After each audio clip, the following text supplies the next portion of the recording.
All right, so if we're good to go, welcome back, session 31 of our Call of Cthulhu. We are 4.5 sessions into Across the Atlantic. To recap what has happened, the investigators have been engaged to bring a unusual artifact across the Atlantic to the Earl of Devon, Earl of something.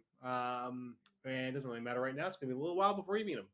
It is an unusual magical artifact with incredible powers that has been entrusted to their care by Mr. Adderwick, a noted antiquarian. Otherwise, they most recently they arrived in New York City's Pennsylvania station. What seemed like an uneventful train ride quickly went south as a loud bang came from the back of the train as they were exiting. The investigators were sent scrambling. They nearly escaped unscathed, but Mr. Brady pushed his luck, resulting in a swift kick from an out-of-control horse. The intervening days between the ship's departure and when they got there were relatively uneventful. Brady sought medical help for his injuries. A series of trunks similar to the one the artifact is placed in were purchased. Watts and Baker purchased fancy new clothes. Wright, Brady, Draper kept watch over the artifact, moving into a second room. While watching the artifact, Draper, in particular, slept in the room briefly and found that he was afflicted by unsettling dreams, but unsettling dreams that he does not remember. Watts investigated his mysterious egg. While doing so, he experienced strange dreams of unusual places. Sometimes he was able to know that he was dreaming, but other times he was not. Flinders was spotted outside the hotel, looking rather bedraggled and not doing a very good job of hiding himself. And finally, the suspicious man who has been tailing them was spotted in the hotel, but no obvious move was made by him or his companions. Anything you guys would like to add to your recap?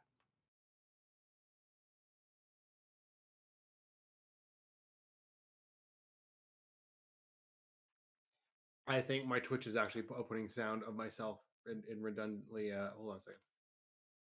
It is. I'll mute myself. Yeah, sorry. Anything else to add to the recap? Sound good to me. So, Monday, February 5th, 1923. This is the day before departure. The most pressing matter to attend to before you guys wake up on Tuesday, February 6th, to head to the ship is what is fuck, wrong game.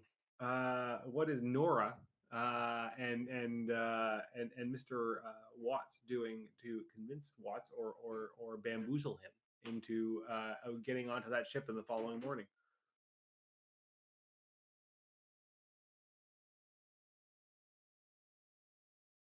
I feel like I should have a more sophisticated plan, but honestly, I was just going to try and get him pretty drunk and then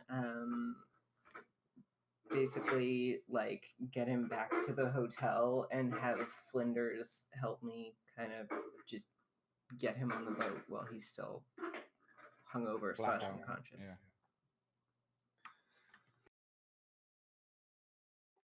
Yeah. Well, I think that's a fair plan. We're going to have to see how exactly it plays out. Whereabouts are you going to go for drinks? That speakeasy we found, I guess. Yeah, we'll probably just go back to the same place since we found it not terribly likely that anyone would care what we were doing there.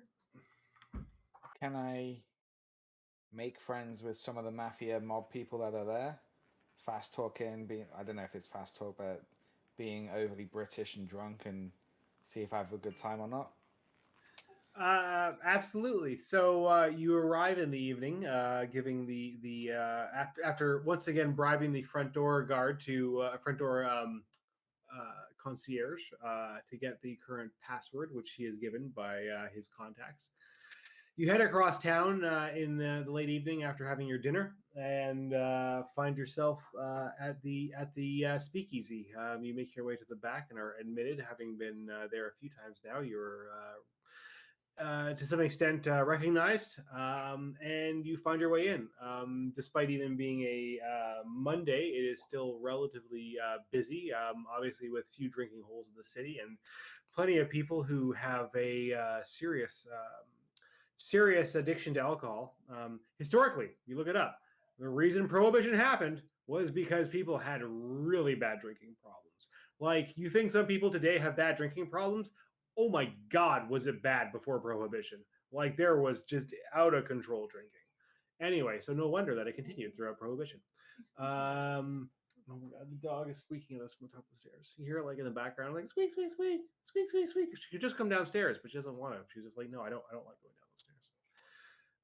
Anyway, so you arrive at this speakeasy. It is a dimly lit, smoke-filled room with a dulcet tones of a female jazz singer and her backing band trio ringing out over the. Oh fuck! I didn't add music to that. Ringing out over the space. The various mobsters and other patrons are about. As you continue on into the night and have more and more drinks that Nora is purchasing and feeding you, I will say, give me first a fast talk and second a luck roll, Mr. Watts.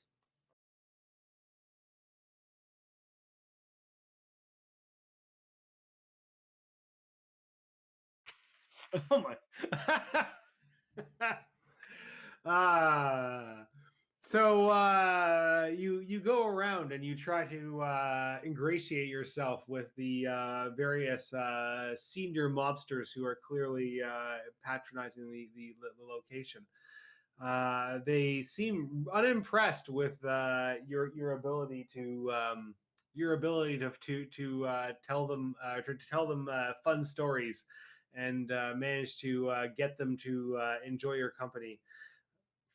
Eventually, one of the mob bosses that you're basically speaking at rather than to nods to a bouncer in the back. The bouncer drags you away, and you turn around thinking that this man must be your new friend, and you are very interested in speaking with him. He is initially confused by your sudden interest, and Nora comes over to try and pull you away from the situation, but you push her back and challenge this bouncer to fisticuffs. The bouncer is obviously unimpressed by your sudden turn towards him in relative but friendly violence. And he is happy to oblige you with a quick clip across the jaw as you've had far too much to drink. It's getting well late into the evening, and the swift clip across the jaw is enough to drop you to the ground into a stupor. Nora comes to your aid, and in your complete insensibility, you are pulled from the ground by both Nora and the bouncer who had punched you, who is vaguely confused about the whole situation. He's just like, why is this guy doing this? I don't understand. Like, he clearly had too much to drink. Why didn't he just back off? He pissed off the mob boss, and he helps Nora drag you to a cab that is waiting outside and pours you into it. This is late in the evening, probably early morning, 2 a.m., that the cab trundles across town, taking you back to your hotel. Anything you would like to add, Nora?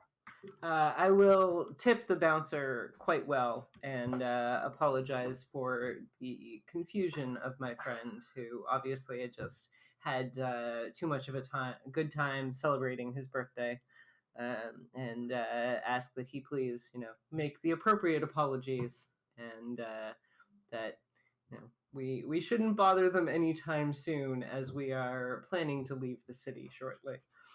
I will say I would have been going on the paranoia train. That's what's pissing people off. It would have perhaps been more along the lines of saying that we're all going to die soon, they're going to get us, Alia is a real thing, blah, blah, blah, gibberish to them. And then while I'm kind of half unconscious kind of thing, I'll be speaking out loud the type of dreams I've been having, like, jump, what do I do now? Things like that. I'm just mumbling, muttering when I'm with Nora. For half a D4, you also take 2 damage from the swift jaw punch. Oh, Nice. shit, that's really- I will also have purchased more liquor to go, to make sure that we are well stocked for the voyage. And I will, like, as we're heading back to the hotel, simultaneously try and like use my like first aid skills to make sure he's not actually injured in any serious way, and also like surreptitiously ply him with alcohol to make sure he's real drunk before he goes to bed. But like hopefully not too drunk that he's gonna, choke on his vomit or something. Yeah. Jeff, did you just say something? I saw your lips move. I'm not sure if you were talking to us. No, I can't breathe through my nose right now. Oh, that would do it. Oh god, I hate that. I've had really bad allergies this year, and like, so my nose is absolutely completely crammed every once in a while. It's like it's mostly been good because I'm taking prescription antihistamines, but like every once in a while I wake up and it's just complete Niagara Falls. Anyway, all right, great.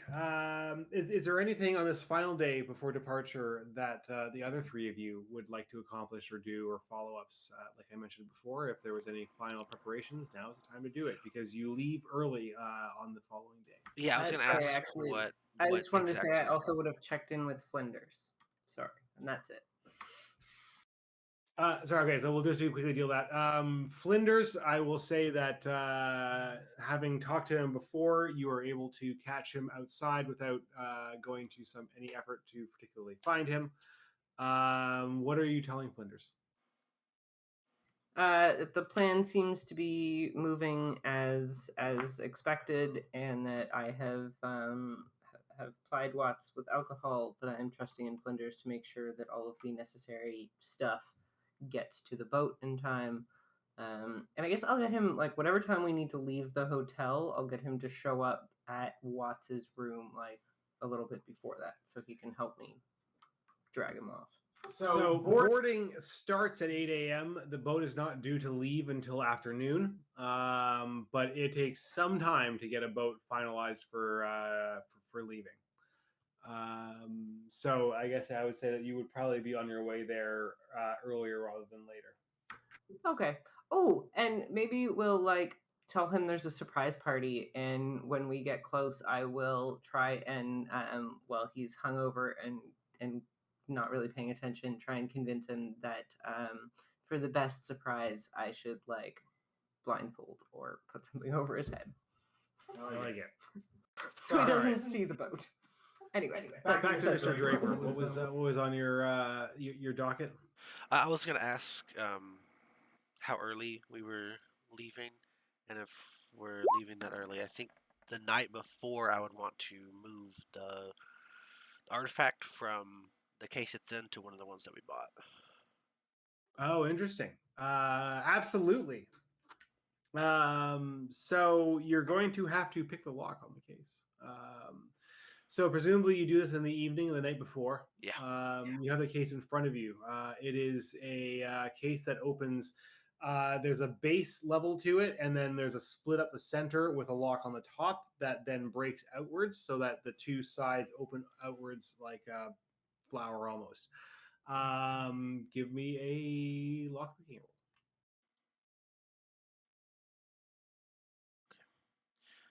roll. Let me find it real quick. There we go, locksmith. Well, that was highly successful. Mark Mark that off as a success. I don't think you're going to have much luck on in upping that skill, considering it's already at 80, but we'll see. With a few deft movements with your locksmith picking tools, the lock pops open and the two sides fall apart. You have the object in front of you. I'm gonna put gloves on before touching like the box that it's in, and then I'll get one of the other ones over, open it, and then just move it over very carefully. Alrighty. With the gloves on, you grasp the object, taking a deep breath, and while you do not feel any immediate assault upon your consciousness, you do feel that there is a steady thrumming, almost like a beat that echoes through your heart, something other than your own heartbeat that pounds very slowly throughout your consciousness, throughout your very physical being as you handle this object.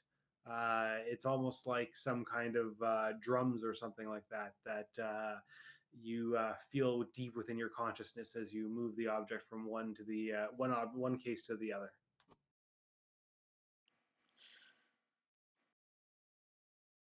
Once it's over, I'll close both, and I guess And I I assume would. you'll put a sandbag or something into the other one so that they Yeah, remain similarly heavy. and then lock both of them back. Alrighty. The two lock back up. I'll say your locksmithing. There's no reason you can't relock it. You did not harm the lock in your opening it with that excellent roll. The object is now moved into one of the other cases. Are you telling your companions about this, or are you doing it completely in secret? I mean, we had talked about doing this, so I would have told them I was going to do that, and then I'll just give a deep sigh and just let them know it's done. Whoever's nearby.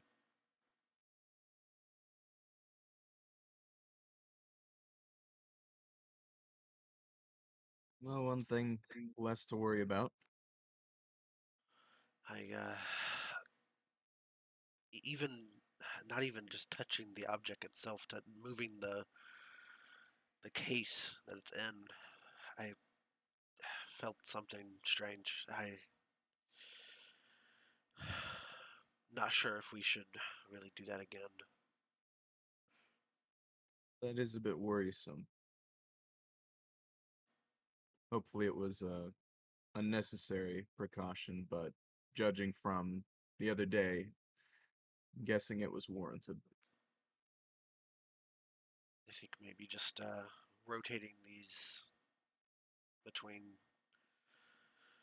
ourselves, and having it in a different one.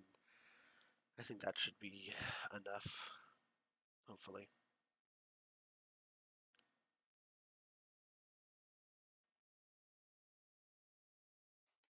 So finally, I don't know if you wanted to follow up on the crew and passenger manifest on the Monday before departure, or whether you were going to try and finagle that the day of departing. I was thinking of waiting until like getting there a little bit earlier than um, even like even that 8 o'clock time period, and trying to see if there's any like really last minute additions, last minute ticket spot. Well, nobody says otherwise. That makes sense to me. I think um, the day after the train, probably make a stop and get some medical essentials, starting with some aspirin, because ribs probably don't feel too good.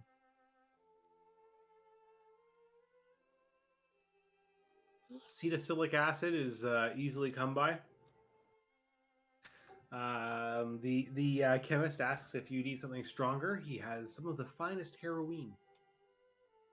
Aspirin? Said besides aspirin, aspirin is acetylsilic acid. Okay. But that, yes, in this day and age, you can buy heroin over the counter. Yeah, things were a bit fast and loose back then. Yeah, actually, so my dad told me about when he was a kid and he had pneumonia, and the doctors prescribed heroin, and he was just like, so he's like, I spent like a week, just like incredibly high, but then like I got better, and it's like it was medicine, so he had no reason to be like, I'm gonna do that again for fun. But like, it was like 1942. Anyway, so fun facts. historical weirdness with medical stuff and drugs and things. Like a lot of stuff you could just buy. Is what nobody's going to tell you not to. It was more than just medicine too. Like Coca-Cola literally had Coke in it back in the day. Oh yeah, 100%. Just like, oh yeah, a little bit of cocaine. Delicious. All right. Any last calls? Day before departure. Anything else you guys want to address in terms of inter party discussions or anything you want to do?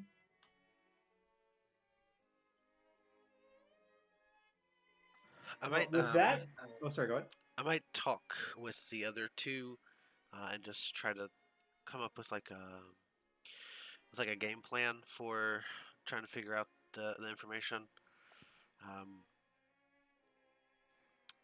So I guess I'll kind of gather them and be like, well, we talked about asking the harbor master for some information concerning the people on the boat and possibly a layout if we could. I'm just wondering if you guys have any ideas of ways we could get that information from the harbor master. Well, money tends to go a long ways as far as more benign requests, but we'll have to convince him for anything more risky for him. Yeah. I mean, I do have some extra cash that I wouldn't mind using for that. But if we know that the information is in a physical manner, like a document or on paper of some kind, I might have ways of getting that information. It's the less unsavory method, but if it's the last, if all other methods fail, then I could try my hand. all right then. All right. Well, so guess we'll try money, talking, and then swiping. I guess. See what works. Convince, bribe, and then steal. Great order of operations.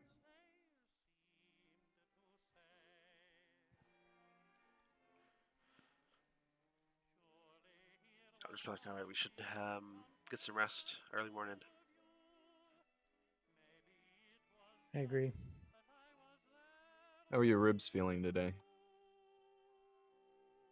I've actually much better.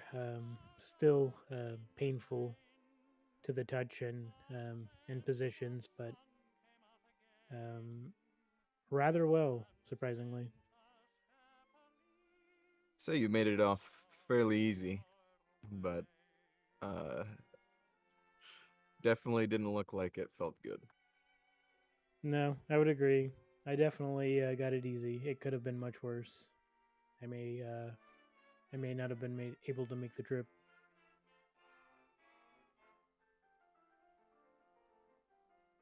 Well, do we have any kind of plan for how to deal with these two individuals that seem to be intent on getting this artifact other than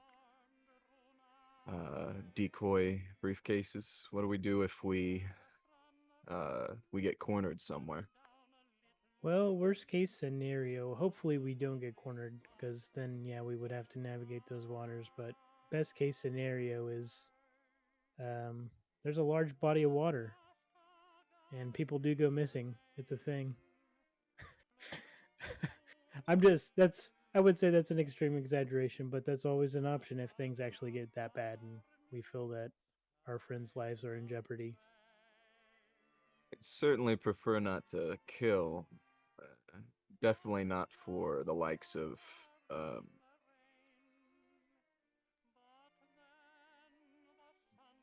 employer. But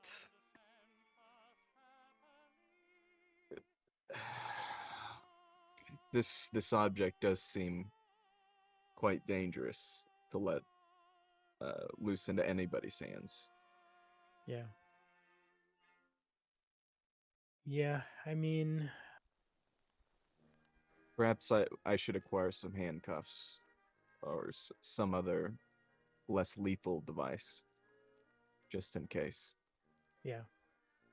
I mean, I that was like I said, that was a bit extreme, but unfortunately, in these dealings, it's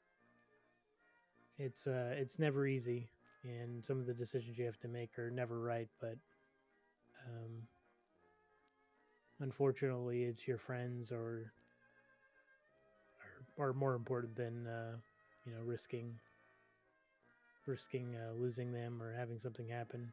And with what we're holding and trying to take across the sea, I come to think that men are one of the last things that we'll be most worried about.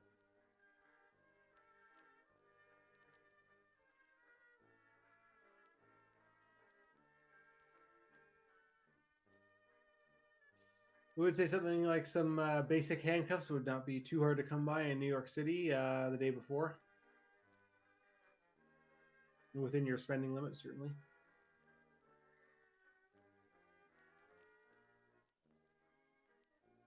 Handcuffs and aspirin.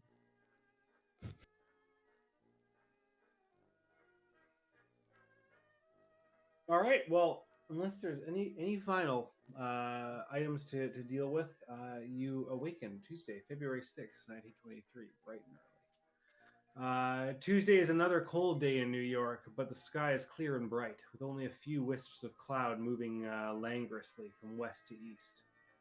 How do you proceed to the port?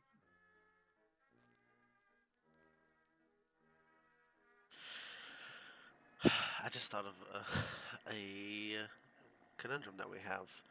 We have like 4 cases, and there's only 3 of us right now. I mean, there's no reason that you guys can't load them all onto a single cart and then find your way down there. Or get Flinders to take one. Yeah, it's true. We've got I mean, Belma. heck, like you may well have been able to coordinate with Nora the night before. Honestly, that may not have been a bad idea, considering she would have gotten back late, but without Watts being involved, you may well have had an opportunity to touch base.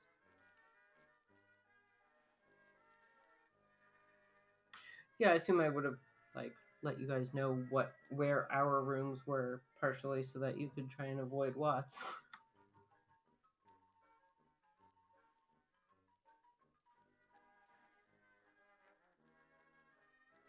We're on the main boat now, right? The one going across, right? You're not on the boat yet. You're on your way to the boat. Right. There's a dog.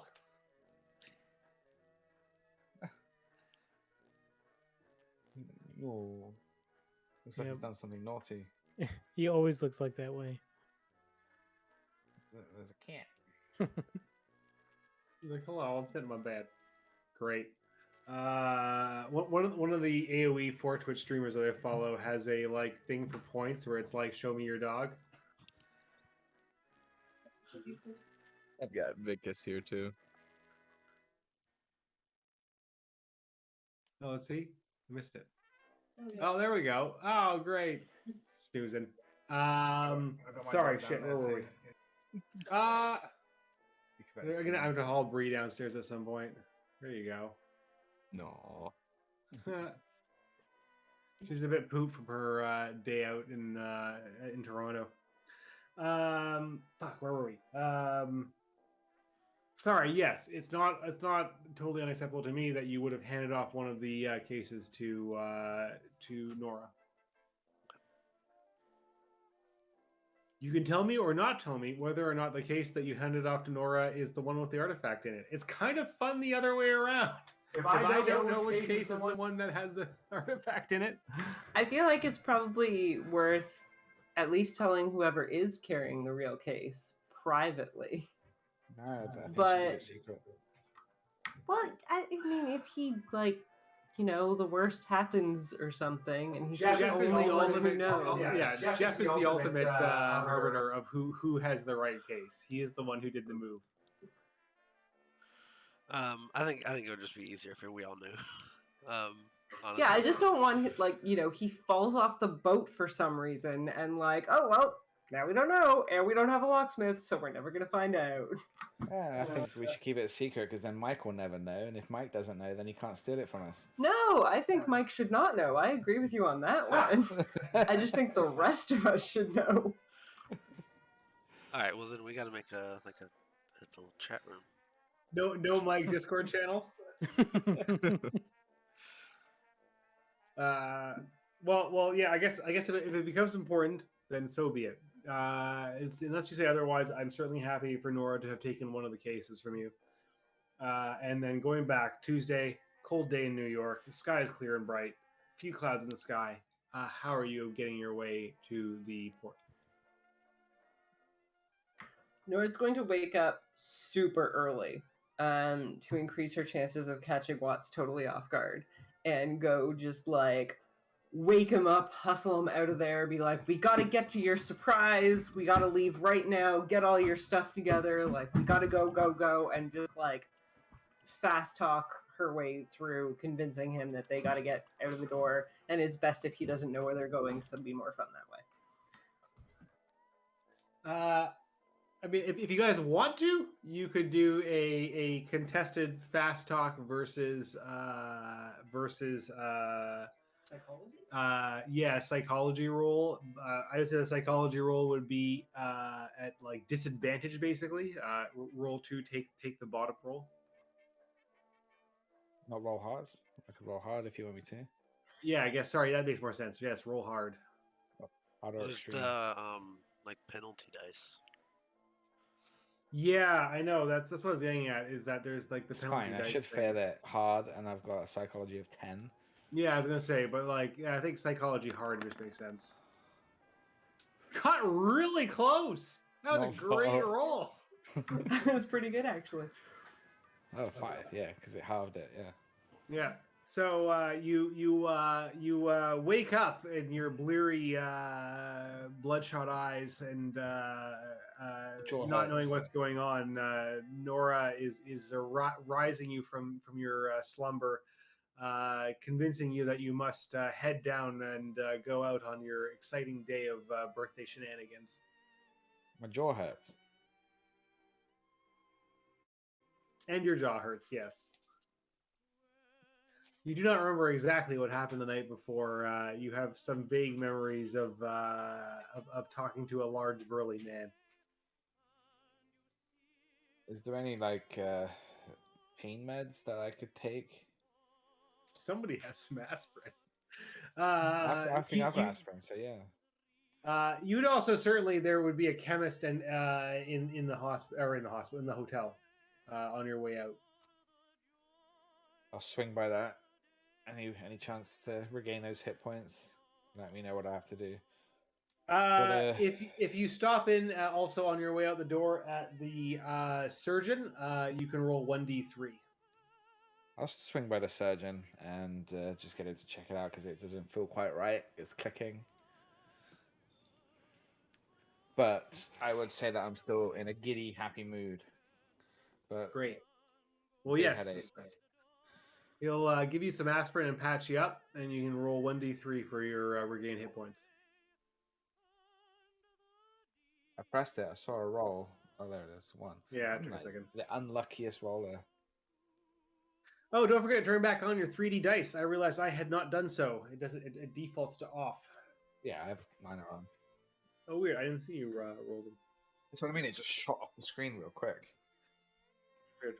Oh, it's this is a D3. It is not a die that yes. you can actually roll. There's no There you go. physical D3. That's weird. That was actually in the Call of Cthulhu. I'm not gonna look it up right now, but I swear it said a D3 was like the medical help, and all right, whatever, doesn't matter. You rolled a D3, you got 1 HP back. Okay, so you make your way out, and presumably are hopping in a cab with your luggage in tow. Did you manage to get his steamer trunk, etc., all pulled down at the time? No, I would say it's all been arranged for, and as we are leaving his room, just like leave the door slightly open, having arranged with Flinders that he's waiting to come and take all the stuff. All right. So Flinders is going to make his way up carefully, and after you leave, and obtain all of your luggage. I had an idea for Flinders. Has to do with the luggage. With the cases.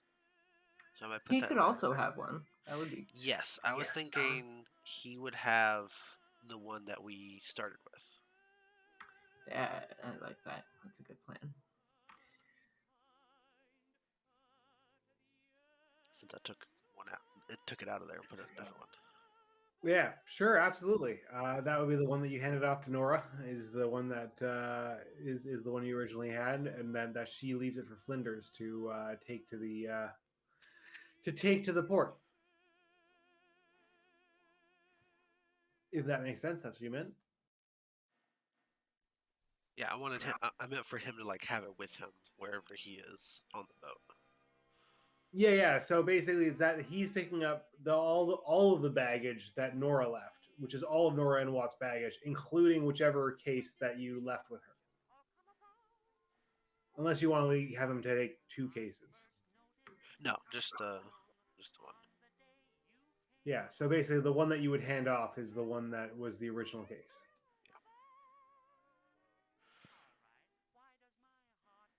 And so the rest of you, how are you making your way down to the port? Well, Subway, cab. A big cab. yeah. Yeah, cab. Great, unless chances to get mugged. So there's certainly many cabs to be hailed in front of such an auspicious hotel, and I have no problem all of you jumping on board. You make your way across town uneventfully. It is the streets are clear. It's a cold day, but open, sunny skies. So the streets have been more or less cleared, and you're able to make a decent headway. Arriving at the docks, you find what can only be described as controlled pandemonium. New York's harbor in 1920 is covered with docks and ships of all sizes that come and go constantly. The biggest berths are reserved for the large ocean-going liners, and that is where you're headed. Dockhands and porters move quickly up and down the piers, loading cargo, moving baggage, and helping out all but the poorest travelers find their way. Get as close as we can by cab, and as soon as it becomes clear that we're like getting near a shipyard, I will try and convince Watts that he will be happier and enjoy the surprise more if he lets me blindfold him, tie like a handkerchief around his eyes for now, and then just try and really, really quickly before he gets suspicious, bustle him into his room, tell him we're on a train, and he can get some more rest. Watts, do you want to make any fuss about this, or are you going along with the plan? Or with the coldness, I'll ask for a nip of gin if she has anything handy. She does. And I just put it on the blindfold. I'll be, "Ooh, Nora, you naughty girl! Is it what I think it is?" Just kind of chuckle somewhat awkwardly and like, don't guess, it'll ruin the surprise. A porter rushes forward and says, "Are you here for the SS President Van Buren?" Of course not. We're here for the train. What's wrong with you? She'll give an elaborate wink and take Watts by the arm. The porter is very confused and gestures vaguely in the direction of the ship that is just a few berths down the way. Nora will nod and slip him, I don't know, some large but reasonable amount of money for the time period, and sort of wink again and put a finger over her mouth, like, I will say that I'm super happy and excited that I'm going to be singing the entire time as well, so it makes it a little bit less obvious. Great, you're Singing bar songs. yeah, I was gonna say singing some classic folk songs, Americana, and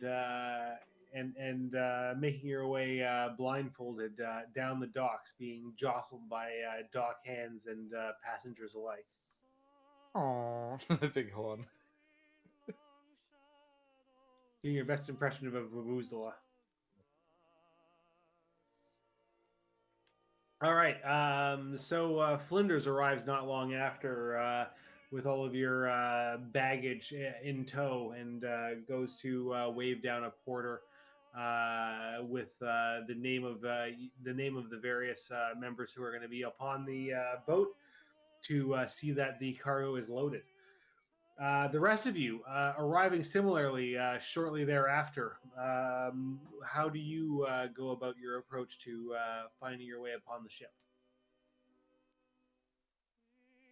Well, before that, we would want to try to find the harbor master. Yeah. On the way, I would be like, so,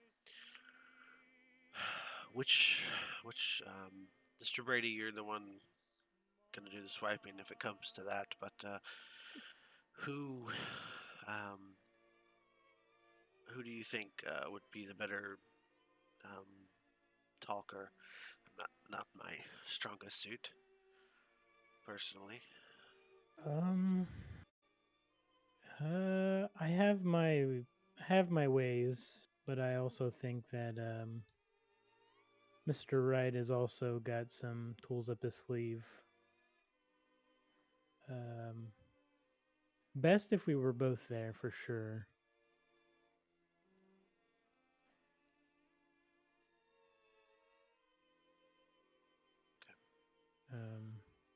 I guess where to find him would be my question. Where would you think? Would there? I'd Would there imagine be there'd like be a? like a sign that says Harbor Master or something like that. Okay. There would in fact be there's an office that is clearly indicated. It is a 3-story building along the main side along the side of the pier that is clearly there to handle official affairs. The name of the ship we're going on is the SS what? SS President Van Buren.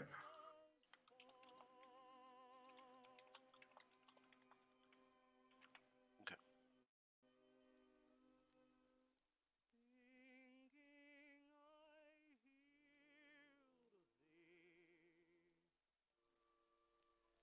There would be presumably slightly different offices depending on which area of the pier you are on, but like there would be one obviously close to the area that you are doing your departure from.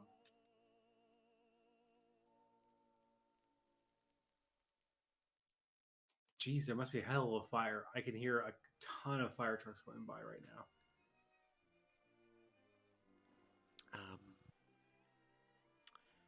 I think it might be best if we all stuck together with the cargo. That seems wise for now. Best to stay in pairs once we all get back together. As we're like approaching the building, I'd like to just keep an eye out for those 2 people that we saw previously. See if I can see them Sure. around. I guess give me a generic spot hidden for your general awareness. And I think I would just be watching out for the guy that I was chasing after initially, the guy that had tried to frisk Roland. Then you too, give me a spot hidden.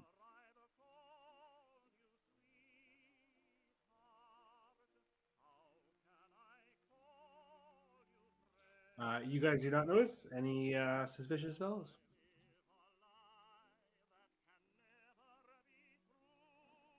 Then I'll just continue walking.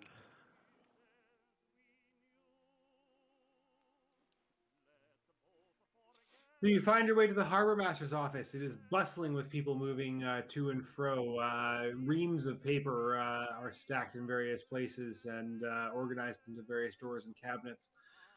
It is clearly another busy day in the New York harbor as both cargo ships and passenger ships are both arriving and departing.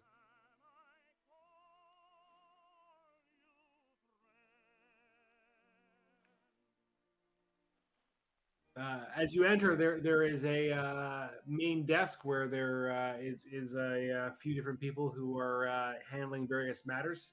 If you wish to speak with them,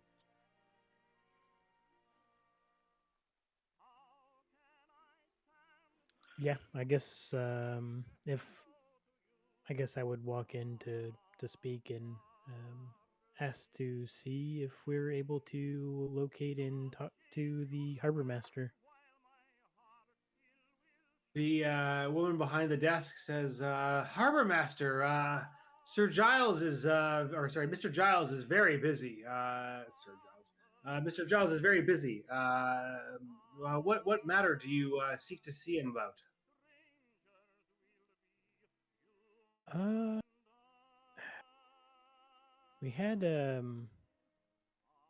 I guess retroactively, what were there any other specific questions like to the Mr. Wright and Roland?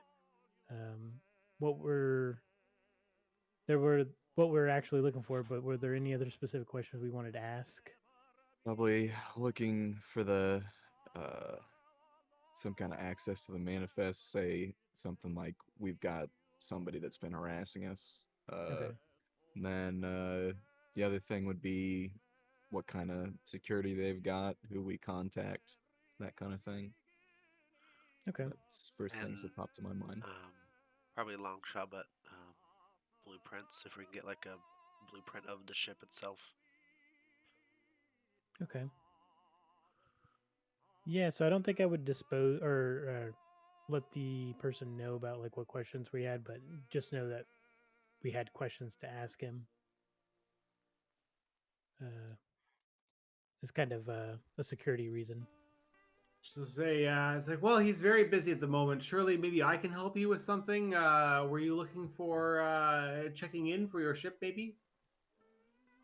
Uh, we would like to do that too, but it is pretty pressing that we speak with him, and I would try and charm this person.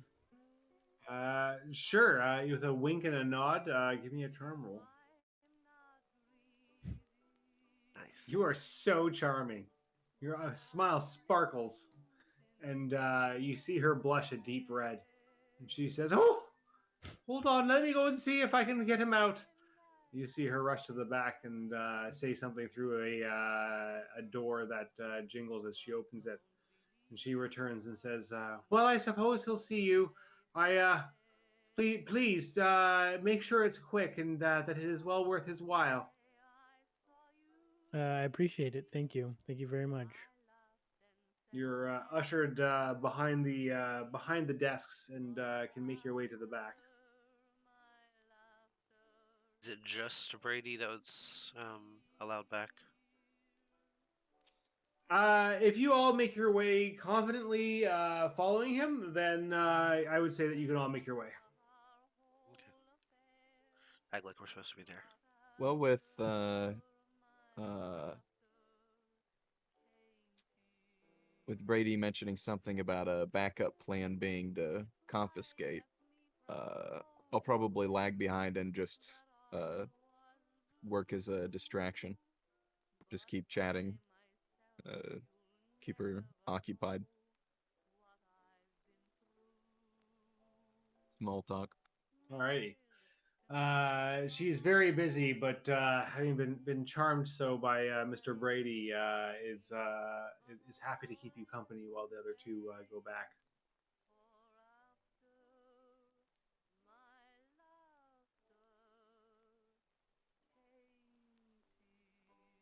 So you find your way into this office, and he said, and there's a white-haired older gentleman who looks up and says, "You seem to have convinced my assistant that you must be seen. What is it that you need? I'm very busy."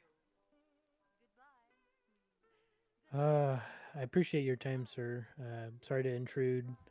We'll try and make this quick and painless, but we had a few questions, and it's a kind of a matter of security, and to kind of avoid being the main person to talk, I'll probably like point towards Roland to maybe ask about the blueprints, Um, or I guess we probably should just like Wright was saying, maybe I should say something about we had an issue with someone harassing us, yeah, and I'll step in and say, um, we are transporting um, some valuables that are um, very important and precious to us, and on our way here, we were harassed by several, two individuals in particular, um, and we fear that they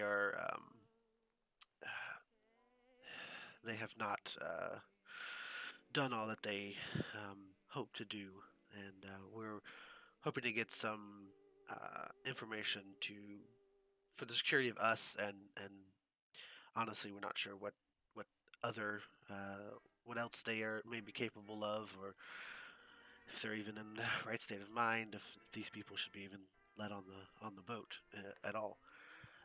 So we're hoping if we could see if there was any last minute additions to this the SS President Van Buren.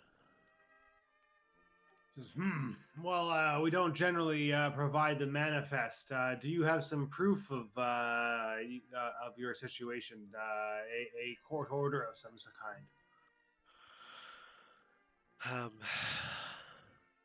I'll look to Brady and see if he has anything to say. in an attempt to try and, I guess,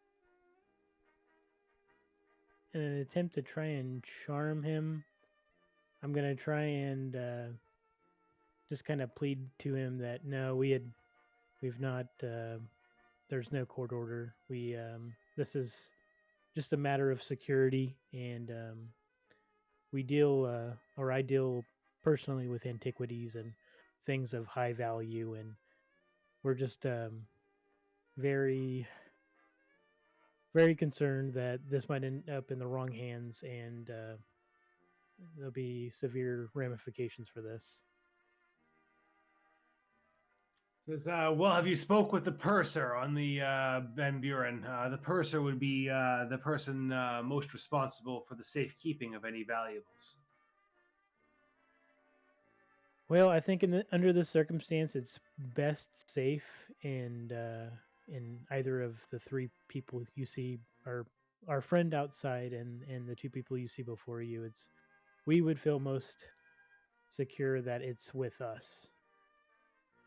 And we really just need to see if any persons that might be on the ship, and you know, I guess just know kind of the layout of the ship itself. He'll contest your roll with a psychology roll, which is really bad. And he turns to you and says, well, we'll get you out of here. It's not exactly secret information. You're going to meet all the people on the ship very shortly, I'm sure. If it's of some help, I'm happy to provide a copy of the manifest. Now go out and just tell my assistant, Miss Maisie, that you're to be given a copy, and be on your way. Much appreciated. That I appreciate it. Thank you. Thank you. Thank you for your time. And yeah, I guess we'll head out and ask the lady outside.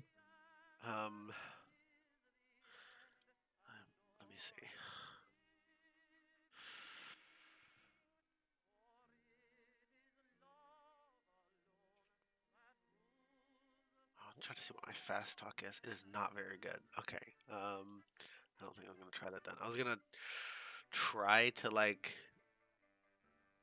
say that he also said for us to get blueprints, but my fast talk is not good enough to even attempt it.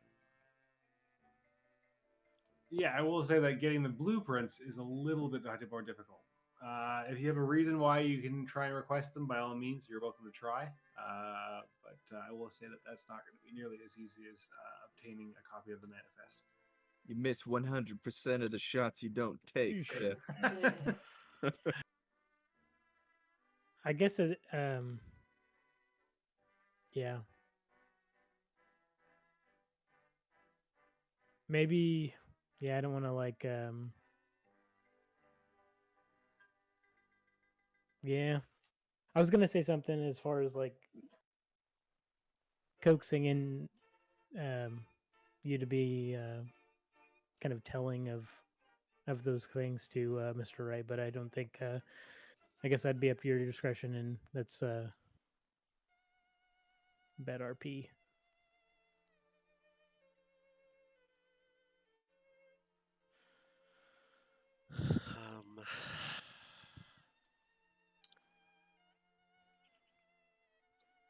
I'll, I'll give it a try.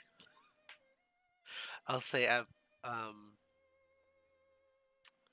I guess I'll just say after Mr. Brady asked for the manifest, I'll say, "Oh, what was that guy's name? What was the harbor master's name? Literally just forgot." Shit. Now I forgot it because you said you forgot it. Mr. Giles, right? Giles. There we go. I was going Giles. to say Niles. I'll say Mr. Giles also gave us leave to also have a copy of the blueprint, the layout of the ship itself as well for our needs. Blueprints. Well, I'll have to go downtown to the archives for that, but it's leaving in a few hours. Are you sure? I don't know I can get that in time. Uh, Well, with that incredible story you told me while I was waiting, I think you're fully capable of anything. Give me a charm.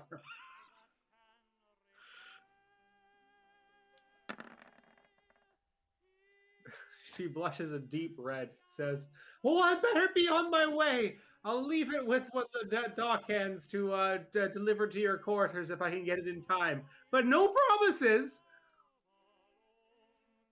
We appreciate you.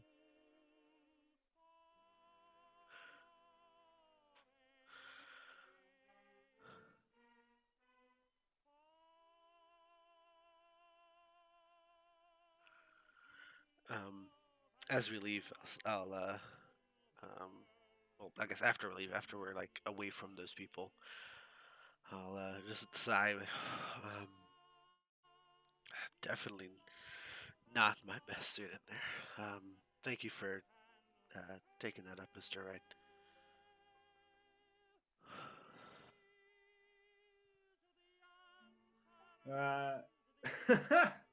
That's funny. All right. So presumably you're exiting the harbor master's office and making your way towards the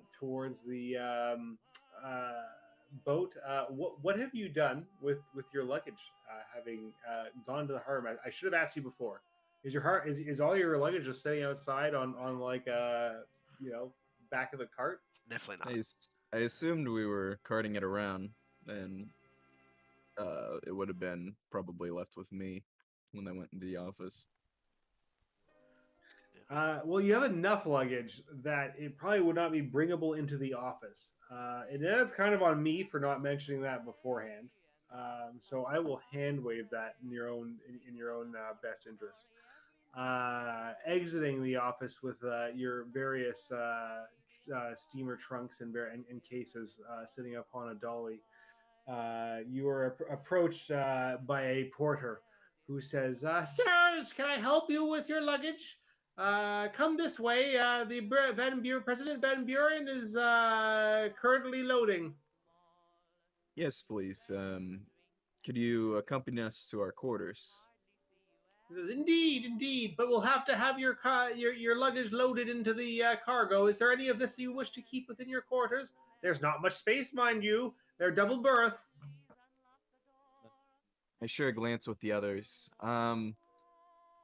Perhaps we should leave half of these with the bursars. He says, "Well, let's 'Cause they find our are- way over, and you can choose what you want to bring on board yourself once we're at the gangplank." One of these is very valuable, and perhaps it would be best left with the uh, in the care of the bursar. Of course. Of course. He nods and starts pushing the dolly through the snow and slush, pushing his way through and yelling, "Make way!" There are many different people, but as higher class passengers, you're able to push through the crowd with the cries of the cries of this young man who is helping you. I point out specifically the case we know it's not in, the original case, for the one to transport to the. Oh, that is not with you at all. That is with It's Nora. not? Oh no. Yeah, we have 3 other ones. And I actually will say this is a good segue. As you look for the original case and you realize it is not there, you look across at another dolly that is being pushed by a young fellow with a stumbling and singing Mr. Watts, accompanied by Miss Baker, making their way along the platform somewhat alongside you. Just a little ways through the crowd, you hear the sound of his singing and look across and see the dark green case, and then look back at your own set of cases, and one of the cases in front of you suddenly stands out. As the trolley is brought over the actual open water upon the pier itself,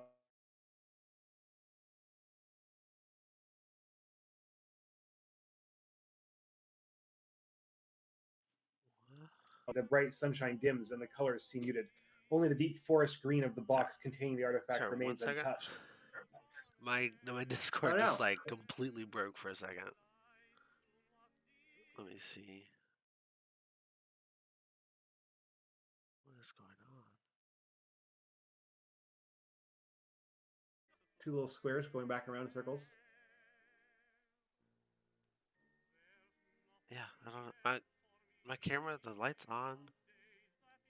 Yeah, it's just trying to. I don't know. Do you want to do like a complete Discord restart? Because you didn't drop out of voice at all. So I like tried to just turn it off, turn it back on, and that completely froze my Discord. So like I didn't No. hear a bit of what you said. Let me. I didn't hear the booble noise of you dropping out. So Let me just unplug it and plug it back in real quick. Let's see if that works. sure. Could also do a break early. Yeah, I'm down with that. Why don't we take a 5 to 10 minutes and we'll regroup. Right, as the artifact is brought over open water, time suddenly freezes once again for Mr. Wright.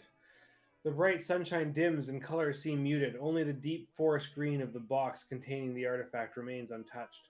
A deep, slow beat emanates from everywhere and nowhere at once. You could imagine it as some kind of tribal drums or a heart pulsing slowly from a giant and an unknowable being. So yes, similar to when you were on the train. Nothing around you seems to be moving, and only this particular box stands out to you. Now we get the shit, here we go again face and light another cigarette. The red glow of the cigarette brightens noticeably in front of you, standing out brashly against everything around you. You feel the hot smoke hit your lungs, and the nicotine suffuse your veins. Your focus sharpens slightly with the feeling that you are so familiar with.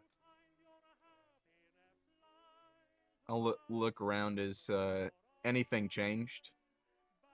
Like from what I was perceiving, like the people are still there. You look around closely. Give me a spot hidden.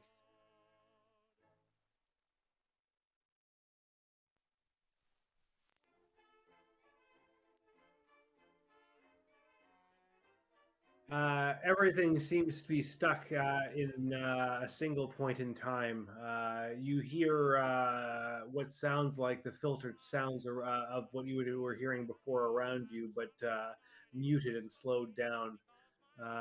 Basically, the background hubbub of the port, but quiet in the background. I'll ask, what do you want from me? To nobody in particular. Why me?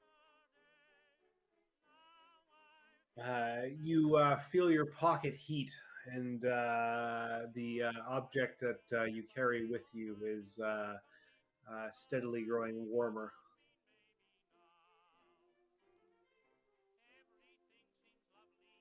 I take a couple steps away from where I know the object to be. Does that You change anything?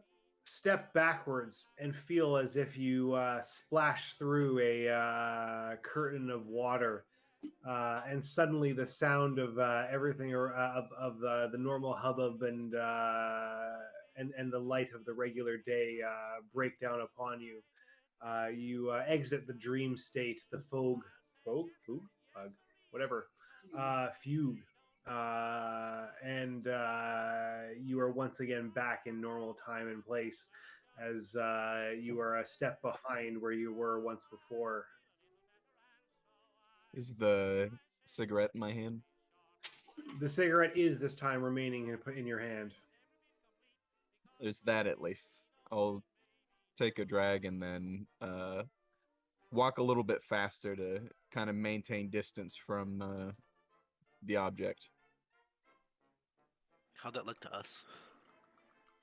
To you, I guess give me a spot hidden to see whether you notice.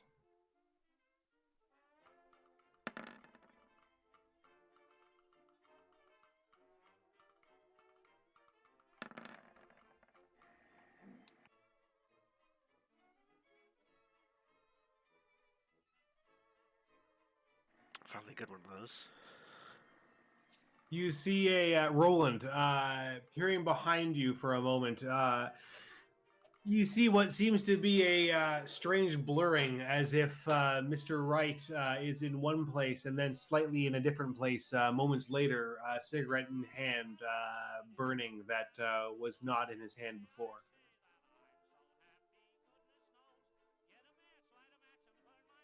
I'll make a note of that, but not mention anything at the moment.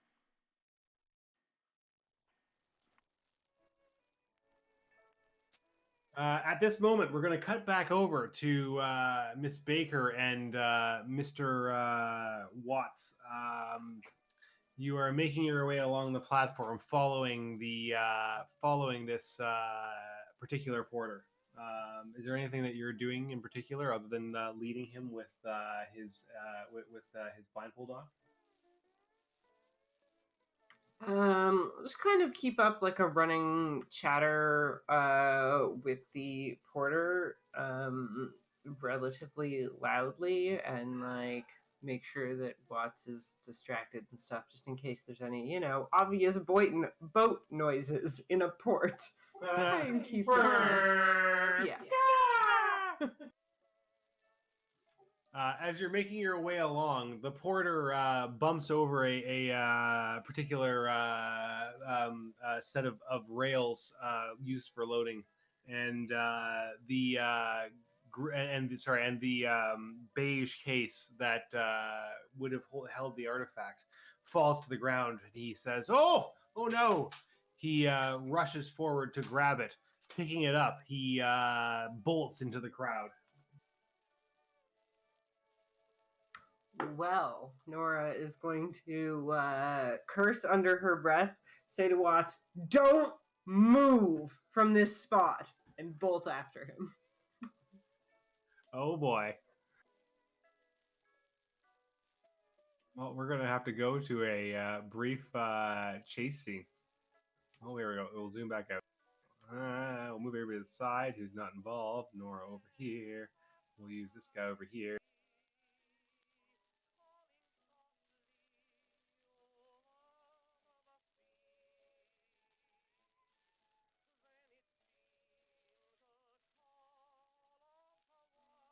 Oh, we should have some exciting. I don't know, whatever. We're gonna worry about it. You're bolting after him in the crowd, and he is just ahead of you. What can you do to catch up? Basically, I will say. Well, let's leave it. I'll leave it open to you to say whether there's something you're doing to try and run him down.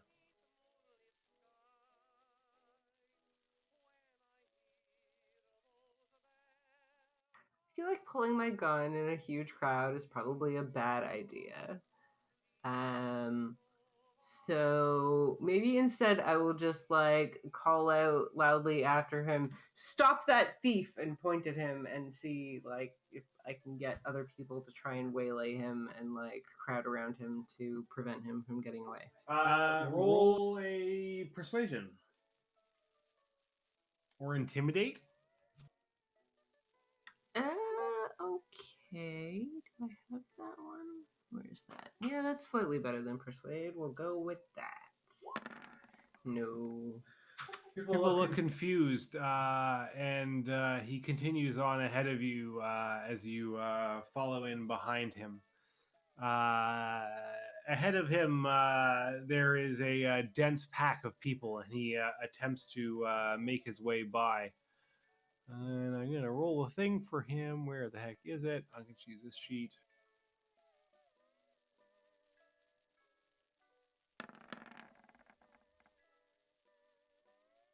He is able to dodge his way through. You two are heading into the same pack of people that is densely packed, waiting to get upon the boats. I don't know if you can see my note there, what I wrote here, Mike. But I can see obviously the names on your thing. But I wrote those two names, Lance McDonald and Jay Bleeker, from looking at the manifest. Yeah. And F. Flinders or F. Linders. Yeah. Yes. Nora is going to use her brawl skill to barrel through the crowd and try and disperse people and catch up to this guy. All right, do it. Get away.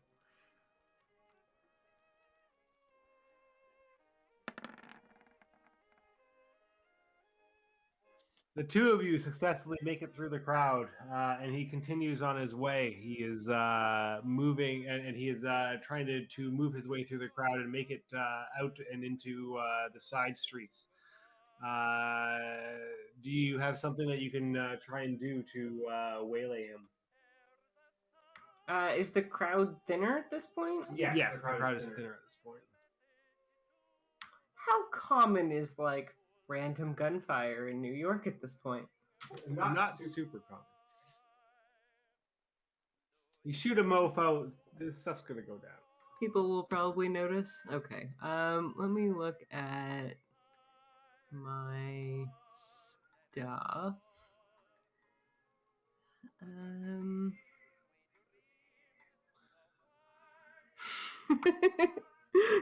Sick him, Marley, and toss the king. Not actually gonna do that, but it would be funny. Yeah, I don't know. I think I will just take like. Oh, that would be better. I don't know if I have any skill in this. Maybe it would be a brawl roll again, or just fighting skill. But I'm gonna just try and like throw my knife at his leg. So I have a hunting knife on me. I believe there is a skill for just using. I think it's just general. Oh shit! Did the person run past a bunch of people because Mr. Right Yeah, thinks he might have I seen would it? say that's just a straight up brawl skill.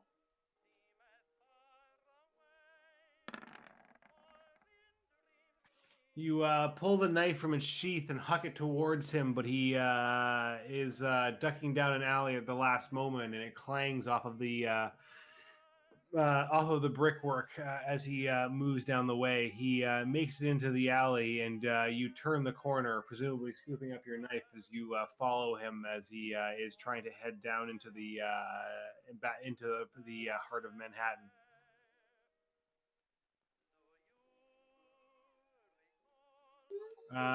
He is having difficulty carrying the package and making swift speed through an open area. And I will say he is going to make a. He's going to make a dexterity roll.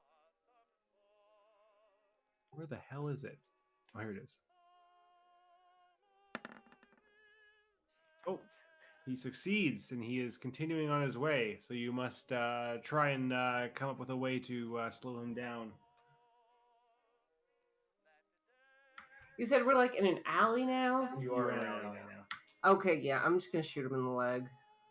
All right. Nora's done with this. Yeah. Here we go. Handgun. Oh shit. Pulling your handgun, you let out a quick report, and it fires off, slamming into his leg, and he falls down on the ground, screaming and writhing in pain, and says, "Ah! Ah!" Nora just calmly stalks over, points the gun at his head, says, "That was a really bad decision, wasn't it?" And snatches the case, and I don't know, maybe she'll like pistol whip the guy and then walk away. Oh, Jesus. I guess brawl? Sure. Just hit him in the head so he takes longer to get up. I don't know, badly apparently. He starts screaming even more. A policeman at the far end of the alley yells out, "What's going on down there?" This man tried to steal my luggage, but I've handled it. I would be quite happy if you could take him into custody and remove him before he attempts again. The policeman is making his way down the alley from the far end, a little ways away, and says, "Hold there! Wait a moment while I see what's going on." I do have a boat to catch, unfortunately. This criminal should not prevent my business overseas, I imagine. You certainly would agree. I have private investigators have licenses at this point. I am a private investigator on hire from university in wherever, Arkham. So just kind of try and fast talk her way out of this. Okay, I guess give me a fast talk roll.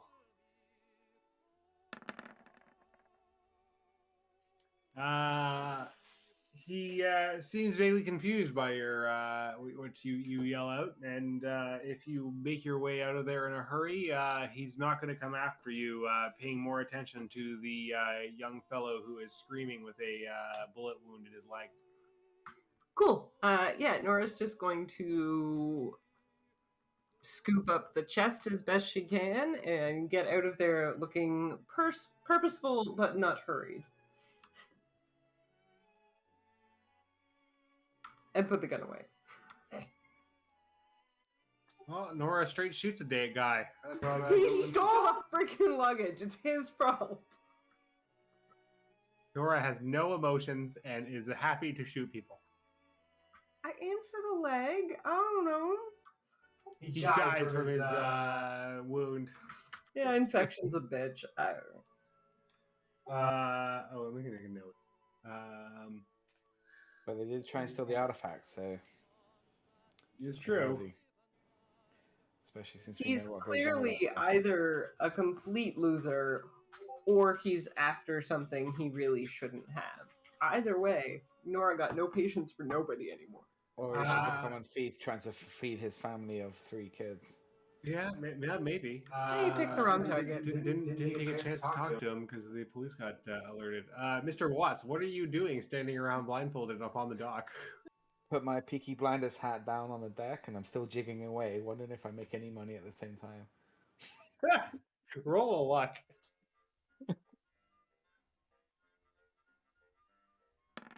I put it. Was that on hard still? No, it was on regular. I'm so bad today. I was cursed. I think we've all been rolling pretty bad You today. make no money as various people are moving on their way to make it up on the boats and are very confused by this man who is blindfolded doing a Singing, jigging. confused jig. I must be still slurring in my words, stumbling. I did leave the bottle of gin with you, so. Well, I'll be doing that inconspicuously inside my jacket. So we're going to switch back over to the other group. And as you make your way towards the ship, you find your way to the base of the gangplank. There's a line of the first-class passengers who are slowly making their way up. The steerage passengers making their way farther down the dock to head in on their own gangplank that goes to the lower level of the boat. As you're standing in line, a tall older man with fair skin, weathered by years at sea, and a large white beard steps out of the crowd. He wears a dark blue jacket and a white hat with epaulets and insignia that show him to be the captain. He sees you and approaches, and he says, Mr. Mr. Wright, Mr. Brady, and Mr. Draper, I have heard that you are on your way.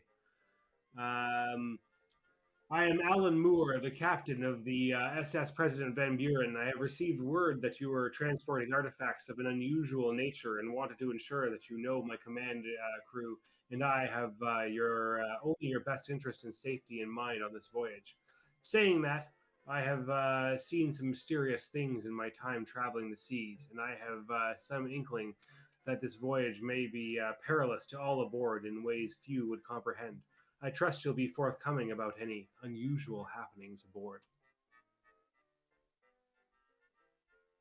Well, prediction of a perilous journey isn't exactly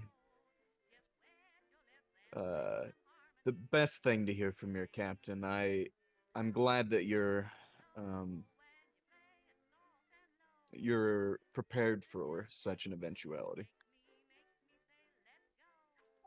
Indeed, I was stationed in Africa during the Great War, and my boat saw unusual circumstances, to say the least.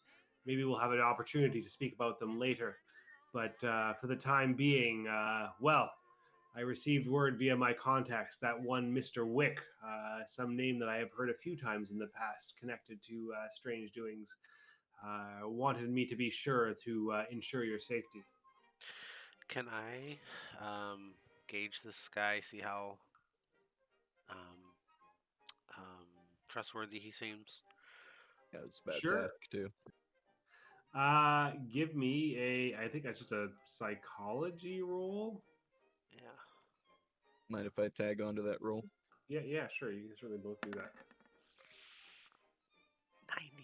93. Impossible.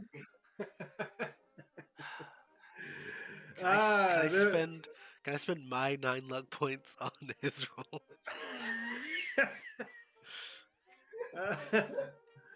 I don't think you can cross spend luck points. I didn't think so. I'm I've definitely only not got spending the 26 luck. what's that? The 51 luck it would require for me. Yeah. Jeez. Yeah. So he seems pretty reasonable. You know what? How do I even push a psych roll? Could I ask your how do I You stare deeply into his eyes. what exactly is the nature of your relationship with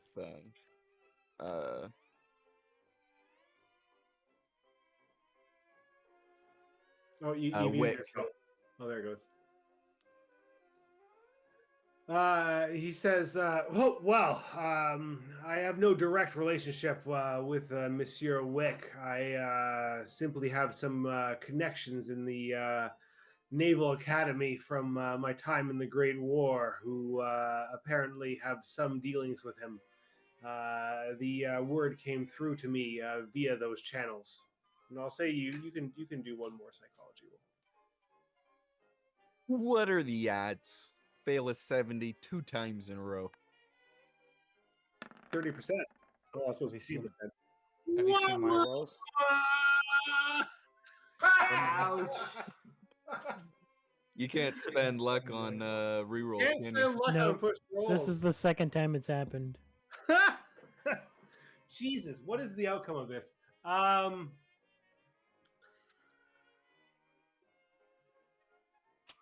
You are assured of his his veracity. He is a man who speaks by his word. He says to you, it's like, well, then I'm glad to be on the same. I'm glad to say that I have knowledgeable people such as yourself who will be able to help with the voyage. I would be honored if you would join me tonight at dinner at the captain's table. My first officer, Mr. Mitchell, and my purser, Mr. Barnes, will be joining us. I also have a surprise guest I'm looking forward to introducing you to. Dinner will be served at 8 in the first class dining room.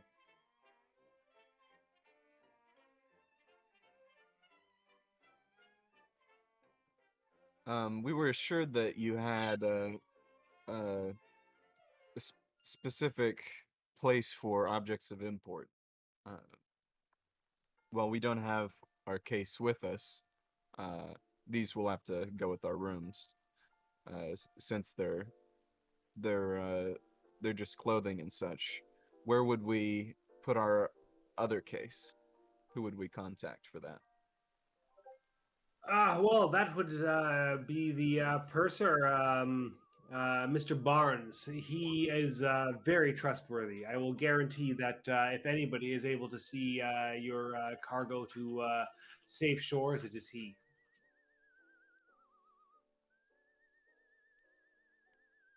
Otherwise, carry any cargo that you wish to keep in your room upon with yourself, and well, you will be in charge of it.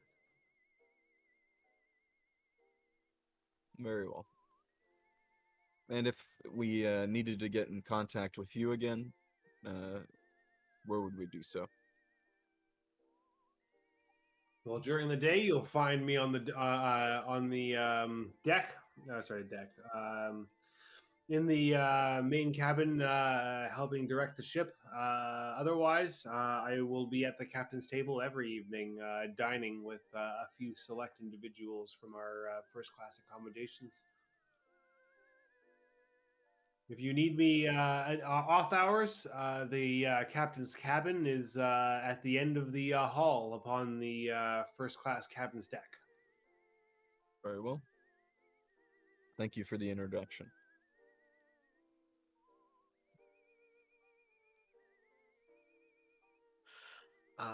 I'll like go to shake his hand as we board and say, thank you for your hospitality.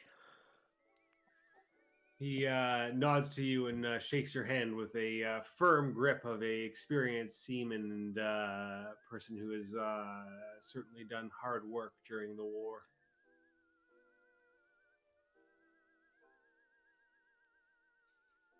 Returning over to Miss Baker and Mr. Watts, how do you continue? You are returning to Mr. Watts as he is dancing a silly jig with his blindfold upon him. Sort of shake her head and toss a couple of coins into the hat as surreptitiously as possible. Like, oh, Mr. Watts, it seems you've paid for the next stage of your birthday adventure.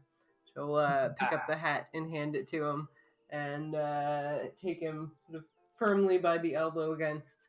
We seem to have lost our porter for the moment, but if you'll be patient, I'm sure we can find another. to try and flag down someone else to help with the rest of the luggage. Oh, chap he was anyway. Thought we were at a boat, clearly on the train. He did seem rather confused. Flagging down another porter, you hand off the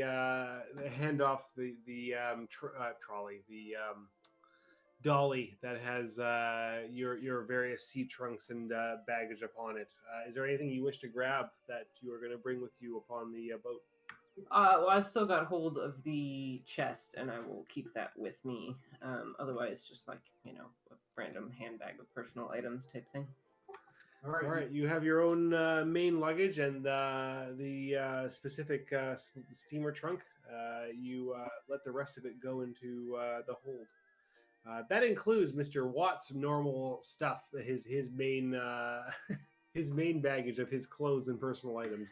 I mean, that would be with Flinders, wouldn't it? No, Flinders had dropped the stuff off, and oh, I see. Okay, well then I would have some of his general items Backpack. directed to his room. Yeah, my side Yes. satchel. So Flinders had left this with the porters, and he has had to go to steerage, where he was the only place he could afford to find berth on the boat at last notice. Yeah, I did not pay for him. Okay, cool.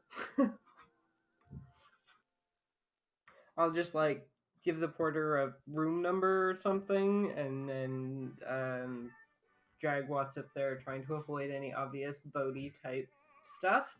Tell him that we're on a train and that he should get some more rest before the next stage of his surprise.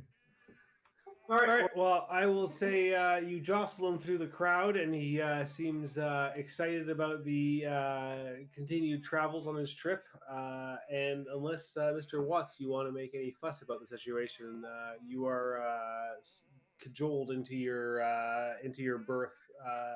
That is a, as far as you know, sleeping cabin in a train. Do we have any windows? Have you taken your blindfold off?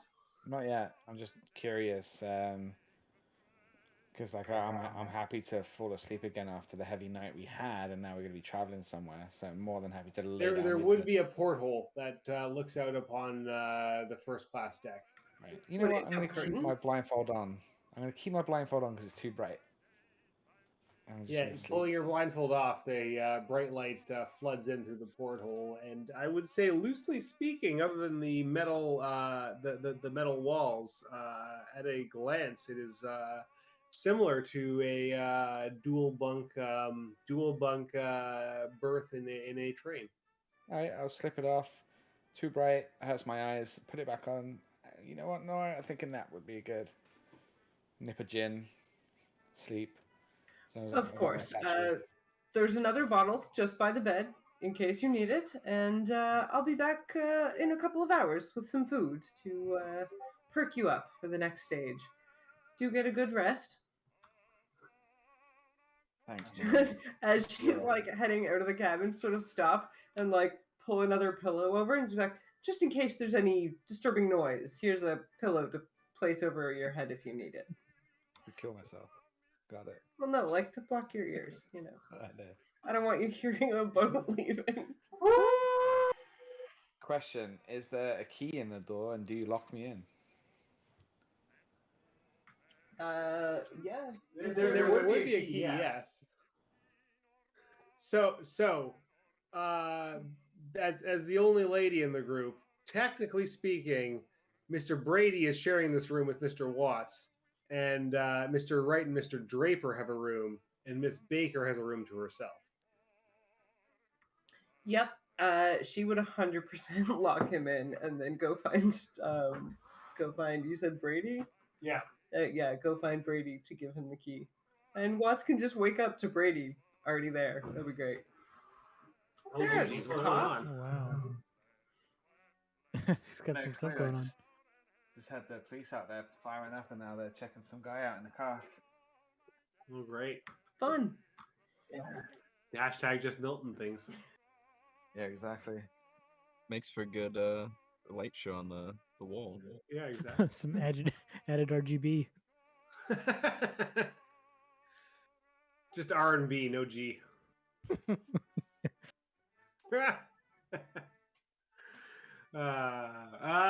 Fuck, where were we? Okay, so the rest of you are making your way along the platform, having met with the captain. You slowly filter your way onto the ship. Obviously, the departure of a seagoing vessel such as this is a bit of an event. Are you heading inside to check out the? Excuse me, heading inside to check out the various amenities, or are you standing upon the rails outside to throw ticker tape out as you depart?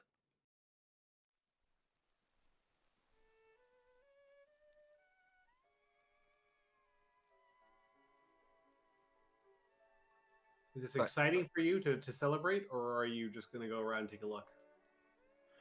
I think first thing Roland would want to do is secure all the trunks.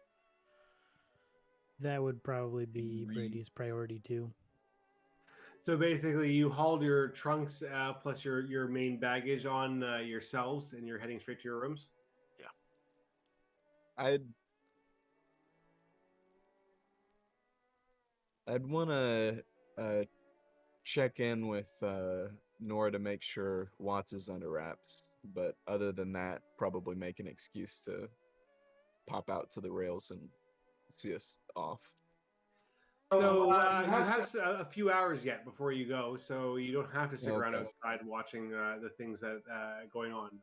If you make your way down into the berths, you would find, I assume, Nora waiting outside in the hallway, since she is not sharing a room with Mr. Watts. Yeah, she's just like, she's got the door locked and she's leaning against it just in case, just like chain smoking, waiting for Brady and whoever else to show up. With the one original chest, like, just sitting next to her in the hallway.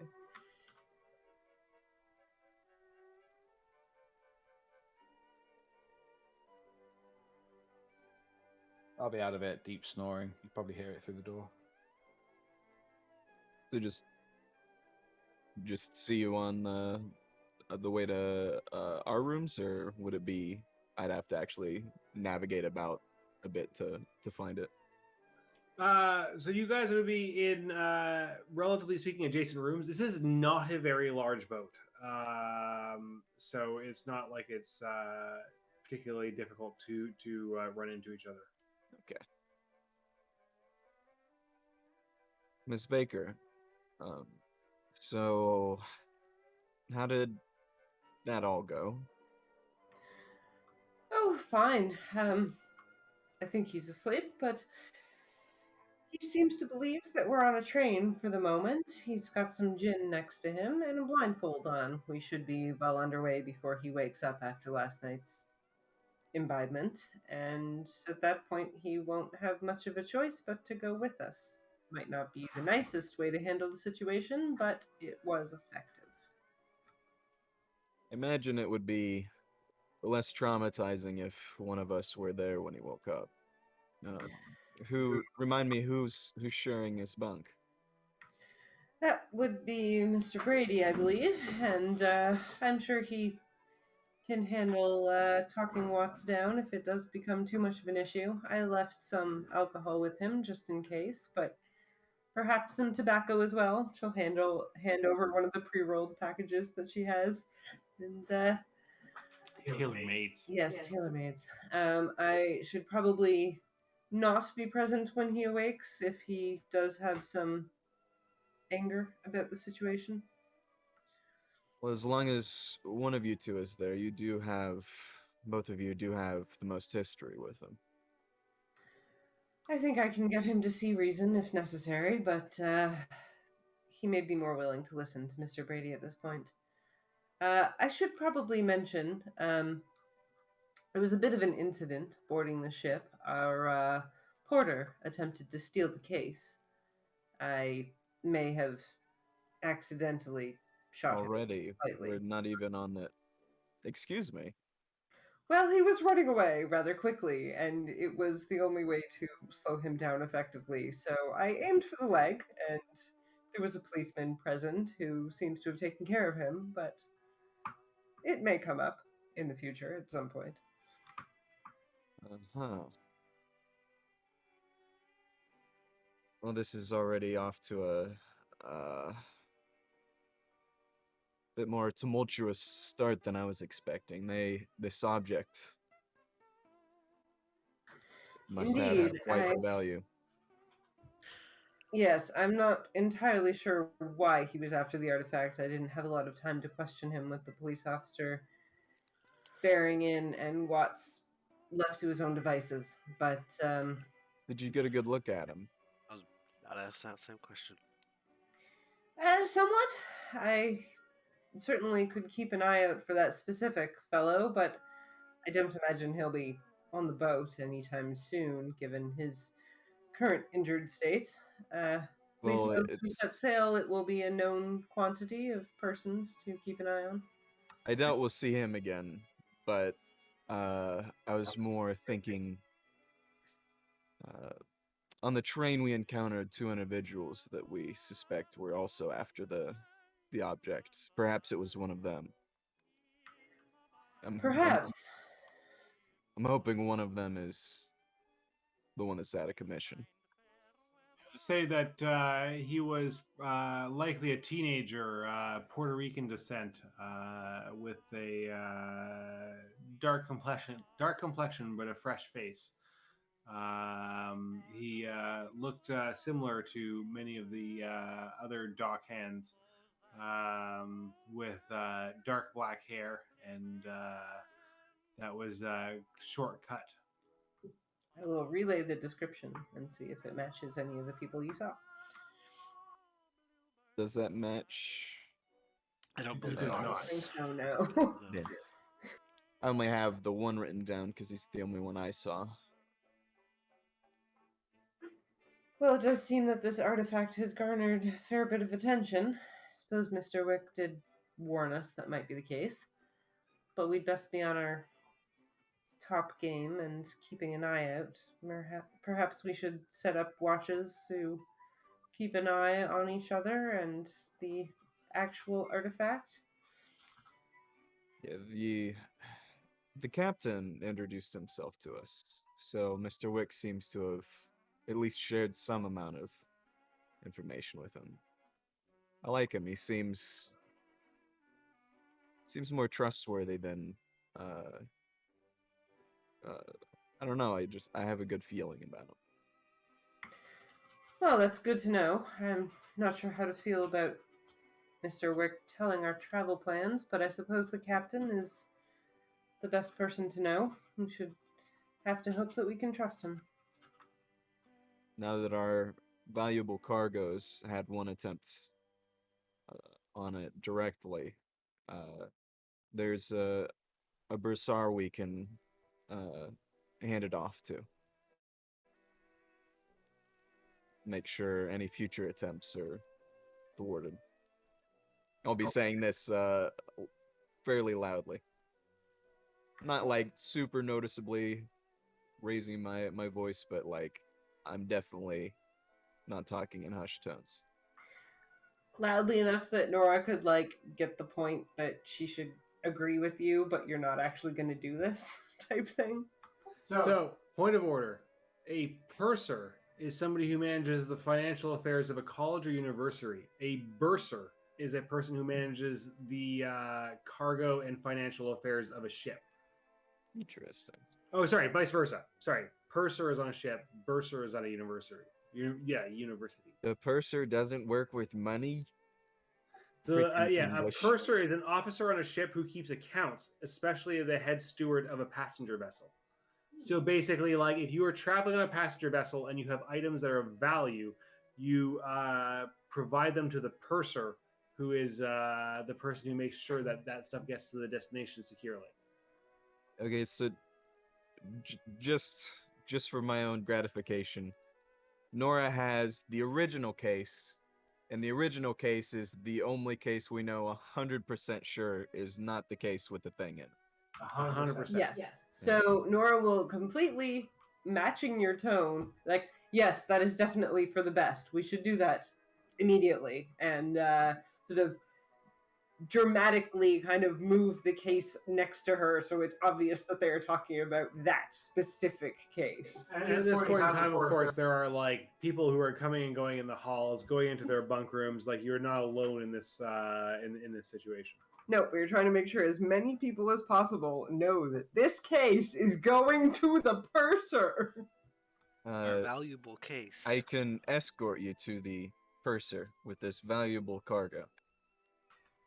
That would be excellent. I will, assuming Brady makes it there at some point as well, I will hand over the key to Brady, and then we can head off to the purser to give them our super, super valuable, not at all empty case.